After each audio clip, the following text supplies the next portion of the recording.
Super foods. అంటే కొన్ని foods తీసుకోవడం వల్ల మన బాడీలో కొన్ని పెయిన్స్ గానీ, కొన్ని ప్రాబ్లమ్స్ కానీ తగ్గుతాయి అనేది ఒక థింగ్ ఉంటది గదా!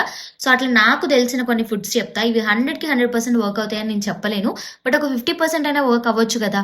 దీనికి ఎలాంటి సైడ్ ఎఫెక్ట్స్ ఉండవు కాబట్టి ట్రై చేయడంలో తప్పు లేదని నేనైతే అనుకుంటున్నాను. ముందైతే ఆ ఫుడ్స్ ఏంటో చెప్తా నేను. కొంచెం స్టమక్ అప్‌సెట్‌గా ఉన్నప్పుడు పపాయ తీసుకోండి. కోల్డ్ గానీ, ఫ్లూ గానీ ఉన్నప్పుడు జింజర్ టీ తాగండి. ఇన్సోమ్నియా ప్రాబ్లమ్ ఉన్నవాళ్ళు చెర్రీస్ తీసుకోండి. హై బ్లడ్ ప్రెషర్ ఉన్నవాళ్ళు బీట్రూట్ తీసుకోండి. కొంచెం ఎనర్జీ అంతా లోగా ఉంది అని అనిపించినప్పుడు డార్క్ చాక్లెట్ తినండి. సోర్ థ్రోట్ ప్రాబ్లమ్ ఉన్నప్పుడు హనీ తీసుకోండి. హెడేక్‌గా ఉన్నప్పుడు ఒక బనానా తినండి. కొంచెం వీక్‌గా అనిపించినప్పుడు ఒక ఎగ్ తీసుకోండి. అండ్ మజిల్ క్రాంప్స్ ఉన్నప్పుడు కోకోనట్ వాటర్ తాగండి. డీహైడ్రేషన్ ప్రాబ్లమ్ ఉన్నప్పుడు వాటర్ మిలన్ తీసుకోండి. ముందు చెప్పాను కదా! ఇవన్నీ 100కి 100% వర్క్ అవుతాయని నేను చెప్పలేను. బట్ ఎంతో కొంత యూజ్‌ఫుల్‌గానే ఉంటదని నేను అనుకుంటున్నాను. సో, ఇవన్నీ సైడ్ ఎఫెక్ట్స్ లేవు కాబట్టి ఖచ్చితంగా ఒకసారి ట్రై చేయండి. వర్క్ అవుతే కంటిన్యూ చేయండి. లేదంటే అక్కడితో వదిలేయండి.